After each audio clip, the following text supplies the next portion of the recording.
Hello viewers, welcome to our channel Sena Abhyas. Please subscribe to our channel and press the bell icon for more such online concise classes.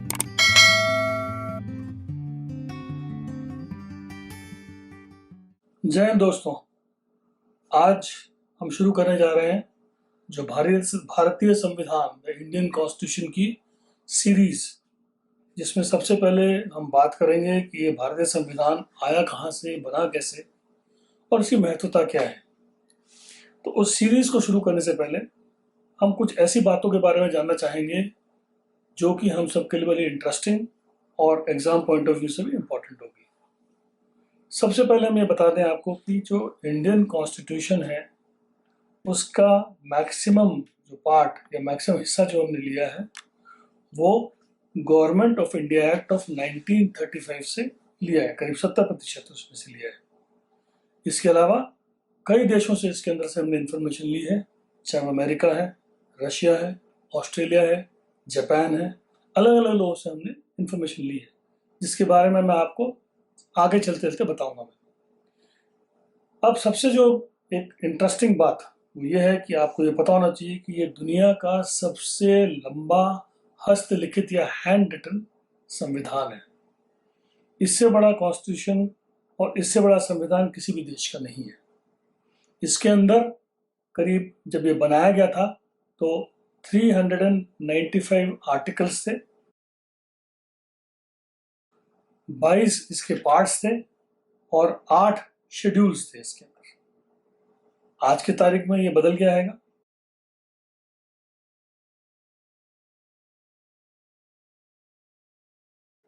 तो हम ये बताएं कि जो संविधान जो बनना था उसकी हमें जो परमिशन मिली थी वो जो कैबिनेट मिशन प्लान 1946 में आया था उसके बाद हमें मिली थी। उसके लिए जो हमने एक संविधान सभा बिठाई जिसको हम कॉन्स्टिट्यूएंट असेंबली बोलते हैं। ये कॉन्स्टिट्यूएंट असेंबली फंक्शन करी थी 9 दिसंबर 1946 से लेकर 24 जनवरी 1950। याद रखें कि 24 जनवरी 1950 को ये कॉन्स्टिट्यूएंट असेंबली डिसॉल्व हो गई थी और हमारी जो पार्लियामेंट है, जो लोकसभा है, उसके बाद राज्यसभा, वो स्थापित हो गई थी। तो कॉन्स्टिट्यूएंट असेंबली का जो मुख्य कारण था सिर्फ यही था कि हमारे देश के लिए संविधान बनाना। तो इसके अलग सेशंस हुआ करते थे और जो दूसरी नॉर्मल फंक्शनिंग करने के सेशंस अलग हुआ करते थे। तो इसके जो टोटल 11 बार या 11 सेशंस हुए और इसमें करीब 165 डेज का डिस्कशन हुआ और इसमें हिस्सा लेने वाले 299 मेंबर्स ही थे, क्योंकि इसके अंदर सब्सिक्वेंटली जो पाकिस्तान असेंबली, जो पाकिस्तान की सेपरेट कॉन्स्टिट्यूंट असेंबली बनी थी, उन्होंने इसमें हिस्सा नहीं लिया था। मैं बता दूं कि जब ये बना था तो इसके अंदर 6 जो है फंडामेंटल राइट्स या मौलिक अधिकार थे, जो अब रिड्यूस होकर 5 रह गए हैं। एक हम जानते हैं कि जो राइट टू प्रॉपर्टी है उसको मौलिक अधिकार से हटा के नॉर्मल अधिकार बना दिया, जो आर्टिकल 300A में दे दिया गया है। हम ये भी बता दें कि इसमें एक प्रियम्बल या प्रस्तावना भी है। अगर आज का हम इसका स्वरूप देखें तो स्वरूप के अंदर आज की तारीख में प्रियम्बल भी है या प्रस्तावना है, 22 पार्ट्स या 22 हिस्से हैं, 448 आर्टिकल्स, 12 शेड्यूल्स हैं इसके अंदर, 5 अपेंडिसेस हैं और 104 अमेंडमेंट्स, यानी कि 104 बार इसको हमने संशोधन किया है। अब हम बढ़ते हैं कि जब इसकी शुरुआत हुई थी, जो पहली कॉन्स्टिट्यूएंट असेंबली जो बैठी थी हमारी, वो कहाँ बैठी। ये बड़ा इंटरेस्ट की बात है कि जो आज का हमारा जो सेंट्रल हॉल है पार्लियामेंट का, सबसे पहले वहाँ पे ये कॉन्स्टिट्यूएंट असेंबली बैठी थी और सबसे पहला व्यक्ति जो स्टेज पे आके, जो माइक पे आके बोले थे, वो थे श्री JB कृपलानी। इन्होंने जो है एक टेम्पररी प्रेसिडेंट नॉमिनेट करा था, डॉक्टर सच्चिदानंद सिन्हा, स्वामी नहीं, गलत बोला मैंने, सच्चिदानंद सिन्हा, जो सबसे सीनियर मेंबर थे, 9 दिसंबर को। और इसके अंदर जब ये पहली सभा हुई थी, मुस्लिम लीग ने हिस्सा बिल्कुल भी नहीं लिया था। उन्होंने ये कहा था कि हम इस असेंबली को नहीं मानते हैं। तो जो टोटल इसके वैसे सदस्य होने चाहिए थे इस असेंबली के, जो सैंक्शन करे गए थे, वो 389 थे, जिसमें से 292 जो भारतीय इंडियन स्टेट्स थे उसके सदस्य थे, 93 जो प्रिंसली स्टेट्स थे, जो राजा महाराजाओं के स्टेट्स थे। आपको पता होगा करीब 562 ऐसी रियासतें थीं जिनको 93 जो सीटें दी गई थी, और चीफ कमिश्नरी जो आज की तारीख में हम जैसे कि यूनियन टेरिटरीज बोलते हैं, उनकी 4 जो है सीटें थी। टोटल मिला के 389। तो 2 दिन के बाद इसी कॉन्स्टिट्यूएंट असेंबली ने डॉक्टर राजेंद्र प्रसाद को इसका प्रेसिडेंट चुना और 11 दिसंबर 1946 से इसके प्रेसिडेंट को चुने गए।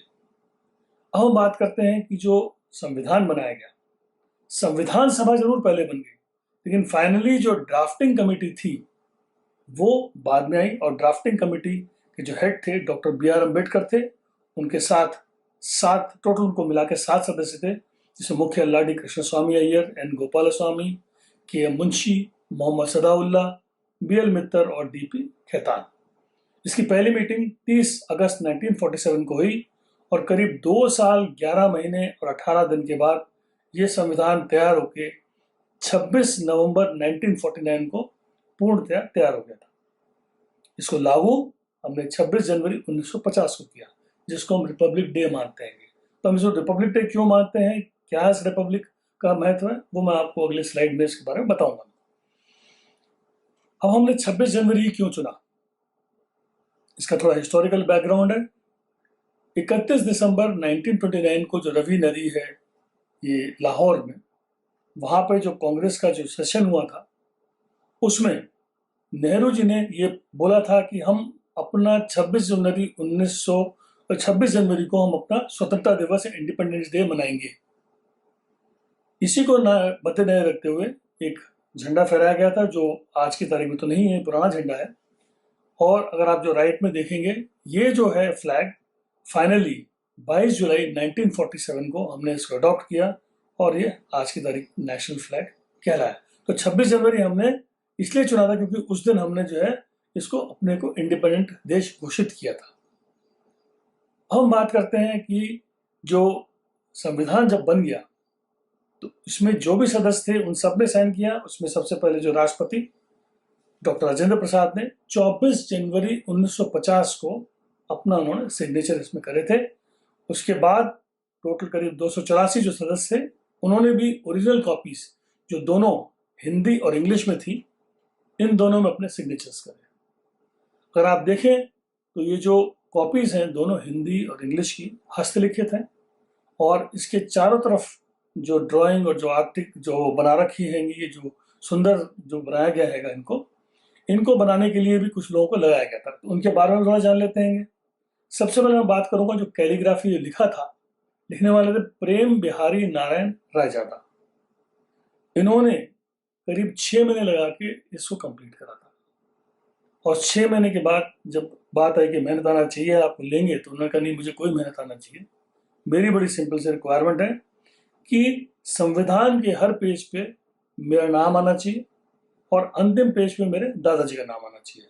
तो मेहनत आना लिया नहीं, उनका मेहनत आना अगर आप देखेंगे इसी संविधान में सबसे नीचे की तरफ राम करके जो नाम है उनका हर पेज पे है, और लास्ट में इनके बाबा का नाम भी है। अब हम बात करते हैं जो ड्राइंग, जो पेज पे हर पेंटिंग या ड्राइंग जो करी गई होंगी, इसको करने वाले थे जो शांति निकेतन है, उसमें ब्योर, राम मनोहर सिन्हा और नंदलाल बोस, इन्होंने इसमें पूरी जो कारीगरी, जो आर्टिस्ट का जो काम करा था, जो पूरा का पूरा भारतीय उसको दर्शाता है सुंदरता को, उसमें दिया गया था। आज की तारीख में संविधान हमारे पार्लियामेंट की जो लाइब्रेरी उसमें संभाल के रखा हुआ है, दोनों प्रतिलिपियां हिंदी और इंग्लिश की, और ये वहाँ की हीलियम फील्ड केसेस में बहुत ही संभाल के रखा गया है। और एक प्रति है जो हमारे सबके लिए गर्व है कि यही सबसे इम्पोर्टेंट, सबसे प्यारा डॉक्यूमेंट है, और इससे ऊंचा कुछ भी नहीं है। इसी के साथ मैं आपको इंट्रोडक्शन समाप्त करता हूँ। आगे हम बात करेंगे इसके जो सबसे पहला जो पक्ष आता है, प्रियम्बल यानी कि प्रस्तावना। जय हिंद।